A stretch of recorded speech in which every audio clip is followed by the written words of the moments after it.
Pemirsa, perundingan selama 21 jam antara pihak Iran dan Amerika Serikat yang dimediasi oleh Pakistan gagal mencapai kesepakatan. Apakah masih ada harapan pelemahan akan tercipta dari meja perundingan atau perang akan kembali berlanjut?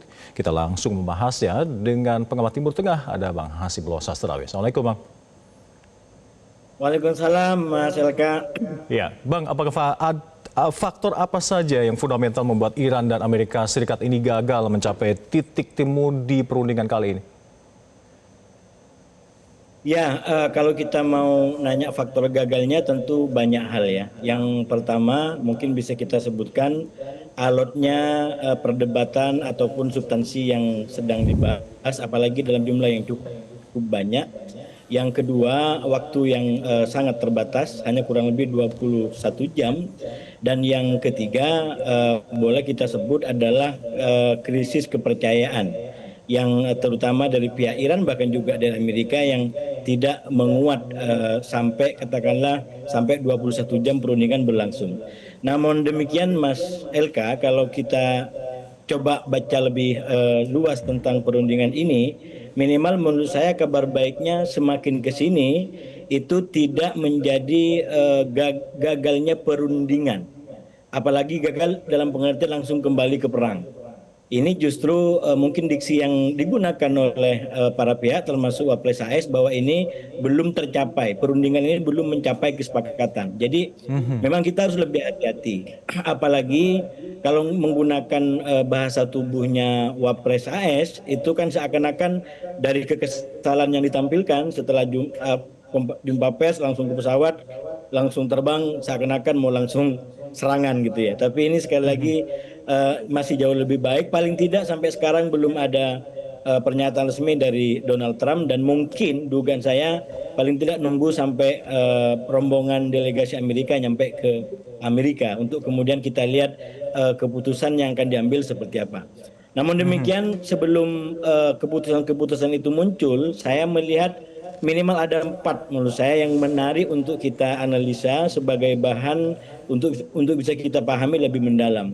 Yang pertama, sebenarnya kalau kita compare dengan katakanlah 2 perundingan terakhir yang juga berakhir kurang lebih sama, ini kayak semacam ada pola yang mirip Mas Eka, yaitu sesuatu yang dilakukan yang di luar daripada dugaan atau mungkin keputusan mendadak gitu ya. Walaupun sekarang tidak langsung militer dan tindakan, tapi kurang lebih kalau kita amatin di kurang lebih 20 atau 17 jam sebelum pengumuman ini itu kan beritanya cukup positif. Bahkan sempat ada berita bahwa ini kemungkinan akan diperpanjang gitu.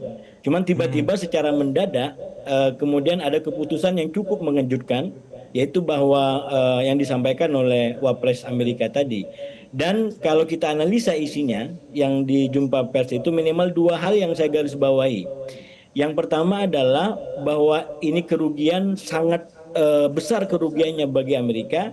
Bagi Iran, kalau bagi Amerika mungkin tidak sebesar Iran.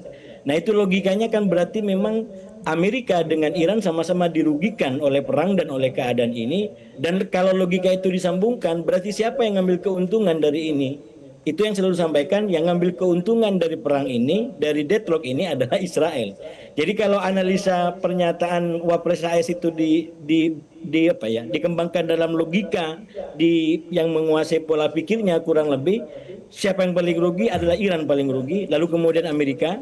Dan tentu Amerika dan Iran bukan yang untung dari ini semua, karena yang untung dari semua adalah Israel.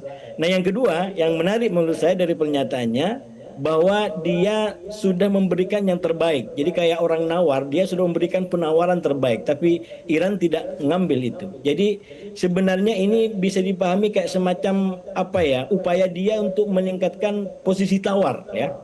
Jadi dia sedang menawar dan belum deal, lalu daripada lama-lama dia langsung cabut aja gitu.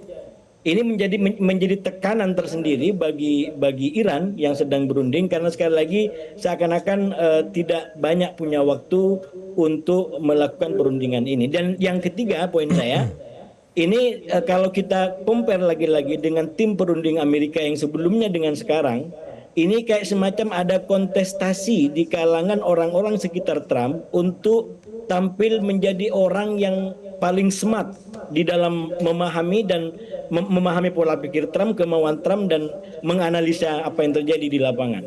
Coba bandingkan yang dilakukan oleh Wapres AS ini dengan Witkoff.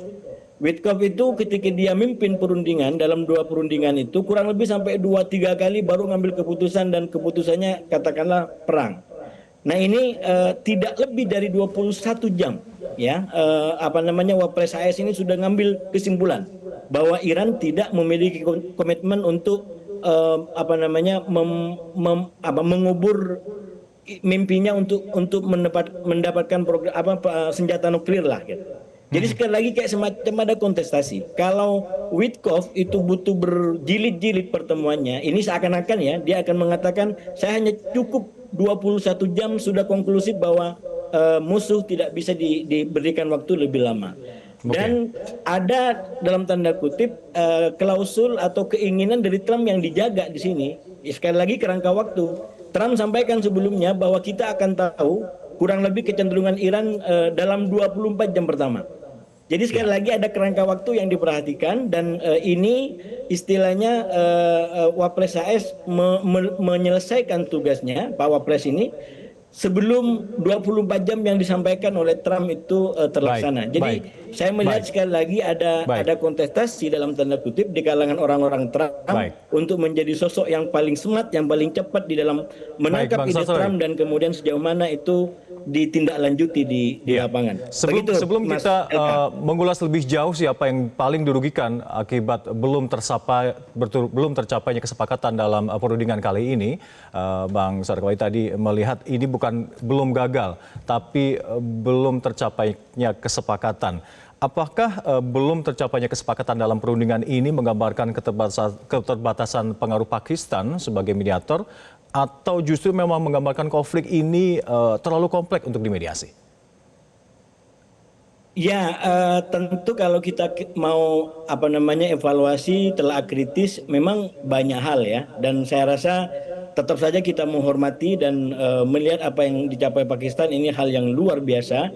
Apalagi sebelumnya gertak-menggertak kita sudah ngebaca mungkin tidak akan datang, tapi kenyataannya 2 delegasi benar-benar datang, walaupun memang endingnya kurang mengenakan, paling tidak karena begitu cepat ini berakhir, barangkali begitu kalau dalam bahasa anak muda sekarang.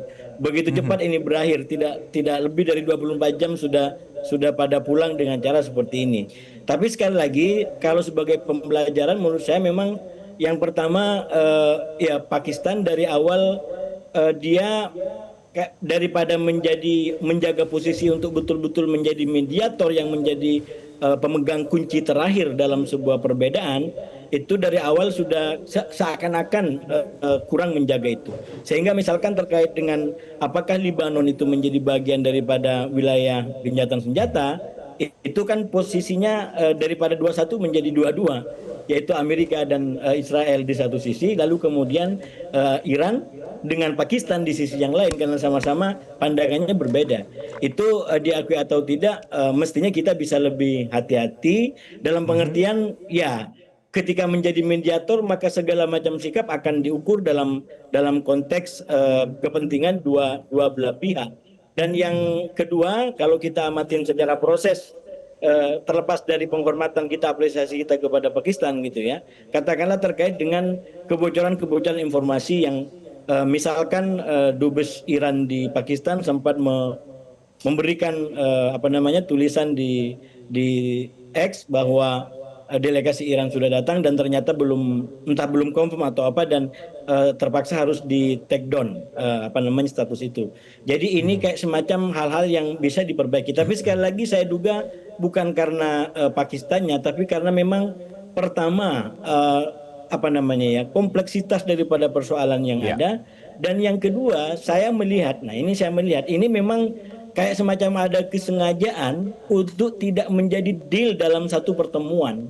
Jadi karena itu Mas Elka, saya sepakat dengan beberapa skenario yang sudah mulai muncul di media-media Timur Tengah dan media Barat. Misalkan paling tidak 2 yang menurut saya relevan dengan ini, bahwa ini ke depan kurang lebih ada kemungkinan akan memasuki era perundingan yang berjilid-jilid gitu ya. Jadi katakan ini sebagai sebuah strategi, maka ini berarti meniscayakan akan ada perundingan selanjutnya. Karena sekali lagi kalau dibaca dari pernyataan Wapres AS terakhir bahwa dia sudah memberikan yang terbaik. Anggap kayak tawar-menawar, dia sudah kasih penawaran yang terbaik. Tapi Iran katakanlah belum konklusif, jadi dia menunggu apakah Iran akan ngambil. Dan cara menawar seperti itu otomatis akan menjadi tekanan bagi Iran gitu. Karena kalau nggak diambil, nah ini sudah takut berakhir. Jadi memang ada kemungkinan bahwa ini akan berlanjut ke perundingan-perundingan selanjutnya. Tapi yang kedua tetap ada kemungkinan eskalasi militer mungkin lebih besar tapi terbatas.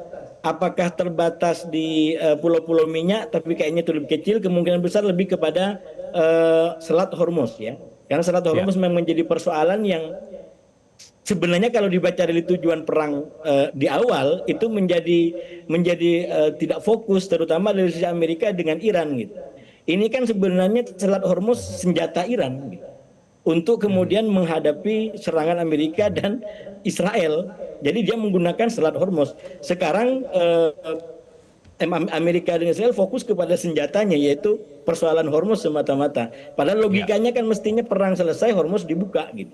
Jadi kalau kembali kepada logika awal, bagi Iran sederhana, hentikan perang, kembali kepada situasi normal, maka Hormuz akan dibuka. Walaupun pernyataan dari Mujtaba yang terbaru, setelah dia tahu betapa vital Hormuz ini, maka kemudian kemungkinan akan ada pembaharuan reformasi terkait penanganan Hormuz. Tapi sekali lagi itu menjadi persoalan yang lain. Nah, yang ketiga menurut saya yang juga tidak kalah penting, ini jujur yang saya pikirkan, saya tidak baca dari yang ada di media-media di Timur Tengah ataupun di Barat, ini justru mungkin akan kembali kepada skenario kayak semacam Israel perang sendirian dengan Iran ataupun dengan milisi-milisi milisi-milisi Iran, semacam perang proksi gitu. Jadi Amerika mungkin dengan ini semua mencoba untuk pamit ya dari perang ini dengan caranya seperti apa, perkembangannya seperti apa, dan berarti akan ada meninggalkan Israel, menjadi perang proksi bagi Amerika nanti.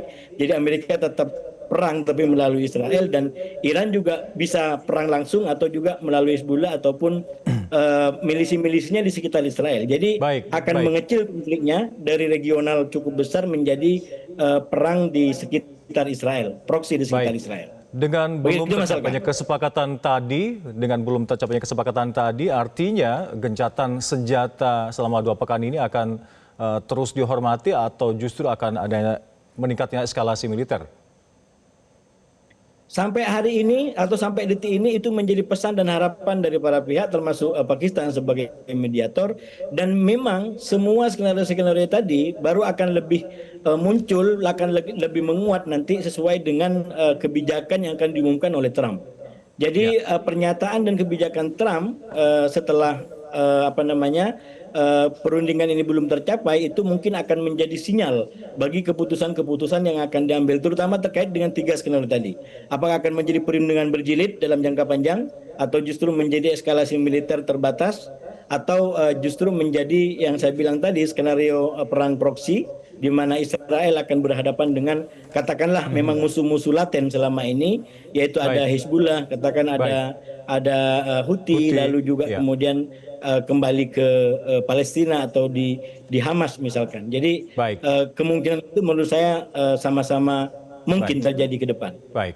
Terakhir Bang Sosrawi, terkait dengan siapa yang paling dirugikan dengan belum tercapainya kesepakatan ini, apakah Iran dengan sanksi ekonomi yang terus ditekan oleh Barat, ataukah juga Amerika yang terpaksa harus mengeluarkan biaya besar sekali, di mana di dalam negeri pun banyak diprotes oleh warga negara sendiri? Ya, saya rasa dalam pengertian dampak ekonomi, kehancuran infrastruktur dan segala macam, pasti Iran itu yang mengalaminya sangat besar. Cuman sekali lagi kan bagi Iran nggak ada pilihan, karena Iran tidak memilih mau perang atau tidak.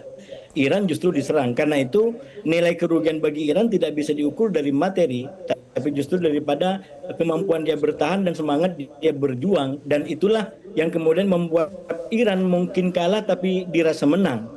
Karena sekali lagi dia berada pada posisi pihak yang diserang. Nah, Amerika mungkin merasa dia menang ya, dalam tanda kutip, walaupun itu juga mungkin tidak sepenuhnya benar, apalagi tekanan-tekanan politik domestik Iran Amerika sekarang menjadi semakin keras begitu, perbedaan-perbedaan di dalam makin keras, belum lagi dampaknya ke pasar. Ini kan karena mungkin hari Minggu jadi belum ketahuan, tapi besok Senin akan langsung ketahuan. Dan itu sekali lagi menjadi bagian daripada keberhasilan taktik yang dimainkan oleh Iran, terutama melalui Selat Hormuz, melalui negara Arab yang berkaitan dengan minyak dan energi. Jadi saya melihat dari aspek itu sebenarnya Amerika mengalami kerugian dan kekalahan yang cukup telak walaupun selalu disampaikan dan dirasakan sebagai kemenangan. Begitu Mas. Baik, telah bergabung bersama kami. Terima kasih Mas Hasibullah Satrawi telah bergabung memberikan perspektif dan juga ulasannya bersama kami di Metro hari ini. Terima kasih. Jelajahi cara baru mendapatkan informasi. Download Metro TV Extend sekarang.